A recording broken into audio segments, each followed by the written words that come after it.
we will be replacing a thermostat, and here's the part number, whatever, if y'all need that information. First, we gotta take these 10 millimeters right here. I don't know if you can see it. There's 1, 2, and then 3 on this side right here. Y'all can see it. We'll get to it here in a minute. But first, we gotta remove this upper radiator hose. So let's do that first. All right. So next thing we gotta use is the channel locks to get this clamp to move back. We're gonna be dropping a lot of fluid. Oh shit. Like, let's see, wiggle it out. What you can do is put some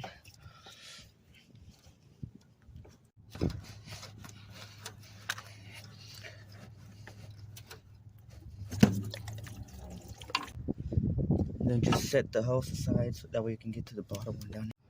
So next thing we gotta do is remove these bolts holding on this bracket with the thermostat. So pretty sure it's a 10. There you go. Broke that one loose.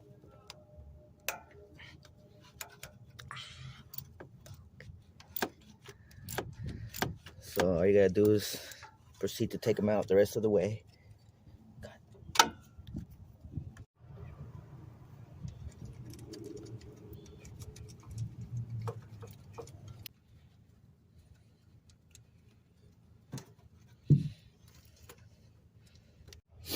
So after you remove the bolt for this bracket, you gotta move it aside and get this other bolt that's holding on the thermostat housing. So let's get that next.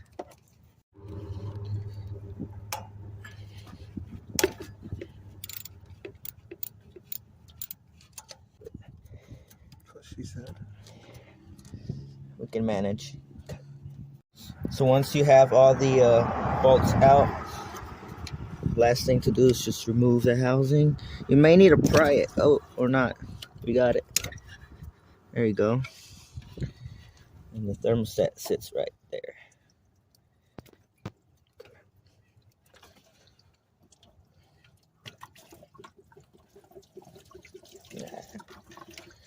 Yes, there's gonna be some coolant leak. So this is the old one we pulled out, and don't really look too bad, but if we compare to the new one, maybe we'll see some differences. The reason I believe this one failed is because, as you can see, it's a lot harder on that spring. And on this one, the new one, you can tell the big difference. A lot easier. So what you gotta do now is get your new gasket from here. They should give you one.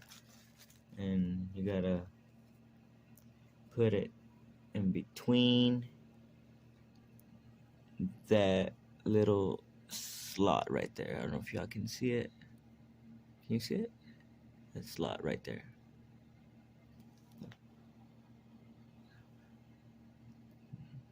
That little slot in between. It's gotta sit there. So let's do that. So when you install your new gasket, it's gonna go in between that little slit right here, little slot or whatever, and make sure it goes on the right way. Just look at the old one for reference. So these little slots are gonna be pointed up like this. So it's gonna be like that.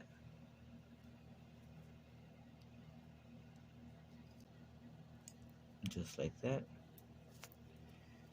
Just make sure it lines up like the other. I'm not sure if it's supposed to do that, but oh, I think so. There you go.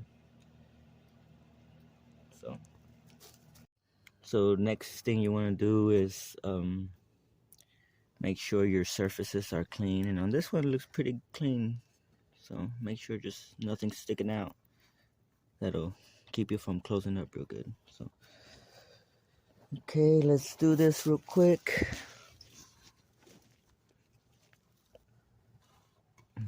Get your thermostat ready. Goes in this way. And there's a certain way your thermostat sits in there, obviously. There's a little slot you can see. So there you go. So them slots go in there. Like so. Let's see.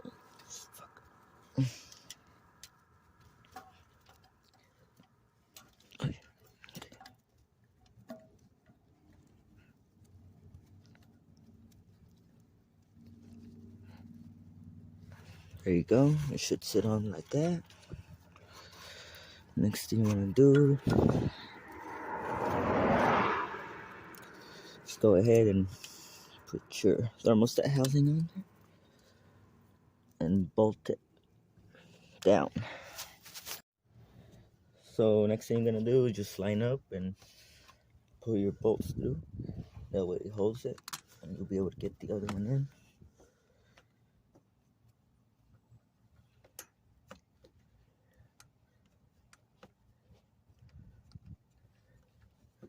Just make sure you don't strip it. Get your next bolt, start it.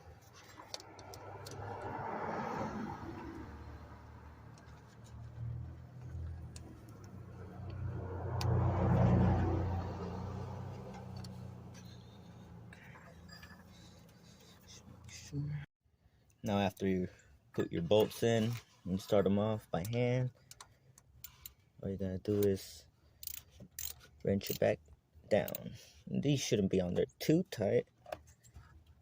Maybe a quarter of a turn after it gets hard should do it.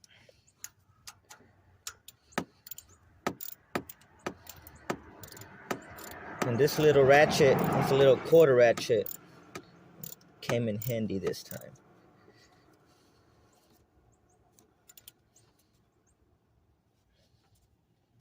Next thing you gotta put back is your bracket and line it up and start your bolts in. Make sure you don't strip it. There you go, super easy. Get your next one. Line it up. It's very tight in here, so I can't really see. After you line them up, just go ahead and torque it down. And of course, it's a little bracket, so you don't really need a lot of torque behind it.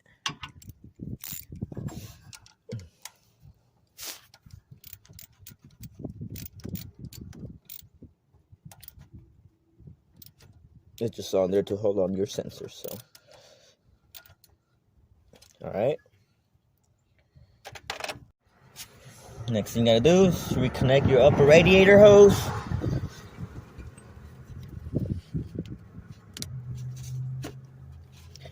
And obviously put your clamp back on.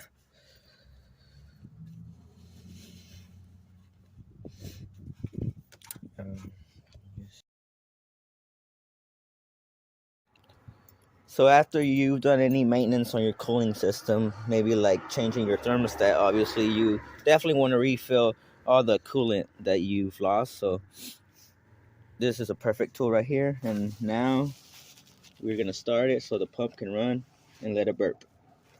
Let it reach operating temperature and turn it to your heat all the way to the max.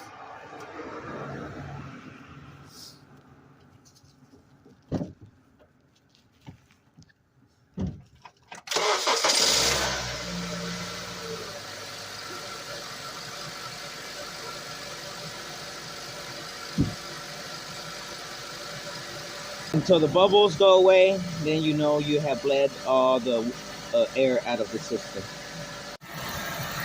And check for leaks, obviously. And I don't see none right here where we changed the thermostat. So that's a good sign. And obviously check your temperature gauge and see how it's doing. But most importantly, wait until all the air bubbles have stopped coming out. So after you have waited for like 5 or 10 minutes, it would be a good idea if you rev it up to like 25 to 3,000 RPM. And that way it speeds up the process and makes your pump work that coolant. And make sure you get warm air as I am now.